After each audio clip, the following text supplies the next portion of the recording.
Hello everyone, welcome back to the channel. I'm attorney RCB, and in today's vlog, we will simplify important criminal law bar chairs cases so they become easier to understand, remember, and apply in the bar exams and in practice. If you want criminal law explained in a practical and straightforward way, you're in the right place. So grab your notes, stay focused, and let's dive into today's criminal law case. Next, let's talk about the circumstances affecting criminal liability, specifically the justifying circumstances under Article 11 of the Revised Penal Code. Let's find out when an act that would normally be a crime can actually be considered justified under the law. Let's begin.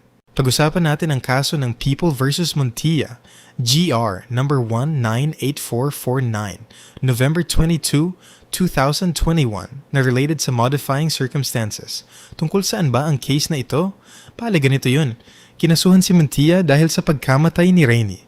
Ayon sa prosecution, armado ang akusadong si Montilla ng baril na walang lisensya at bigla niyang binaril ng walang dahilan ang kaniyang bisitang si Rani habang ito ay naghihintay ng kape na para bang walang kalaban-laban. Pero ang depensa ng akusadong si Montilla, aksidente raw ang pagkakabaril. Ang kwento niya, si Rani daw ay pumasok ng sapilitan sa bahay at naglabas ng baril. Habang nag-aagawan sila sa baril, biglang pumutok ito na sanhi ng pagkamatay ng biktimang si Rani. Dalawa ang issue dito. Una, pwede bang mag-claim ang akusadong si Montilla ng self-defense kung ang baril ay pumutok habang nag-aagawan sila ng biktima? Sabi ng Korte Suprema, hindi. Kasi kulang ang ebidensya para masabing may unlawful aggression si Rani. Para kasi mag-prosper ang self-defense, kailangan may aktwal o tiyak na atake na naglagay sa panganib ang buhay ng akusado. Sa kasong ito, hindi napatunayan na ang biktimang si Rani ang umatake.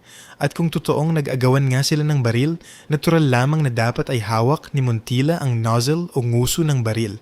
Ibig sabihin, dapat siya ang tinamaan nito. Pero hindi ganun ang nangyari. Sa halip, ang tama ng baril ay nasa katawan ng biktimang si Rani. Kaya hindi ka paniwala ang bersyon ni Montilla. Tip ni attorney RCB, basta tinanong sa bar ang self-defense, lagi gumamit ng magic word na unlawful aggression, which is either actual or at least imminent. Sa pangalawang issue naman, may treachery ba kung biglang binaril ang biktima? Sabi ng Korte Suprema, oo. Treachery ang nangyari dahil inatake ni Montilla si Rani ng biglaan. Walang armas at walang pagkakataong makaiwas o makalaban. Kahit harapan ng putok, hindi siya handa. Kaya naging defenseless siya. Kaya guilty ang akusadong si Montilla sa murder. Tip ni attorney RCB, basta tinanong sa bar ang treachery, lagi gumamit ng magic word na sudden and unexpected attack. Pero dagdagan mo na rin na dapat ito ay intentionally used by the accused to facilitate the commission of the crime.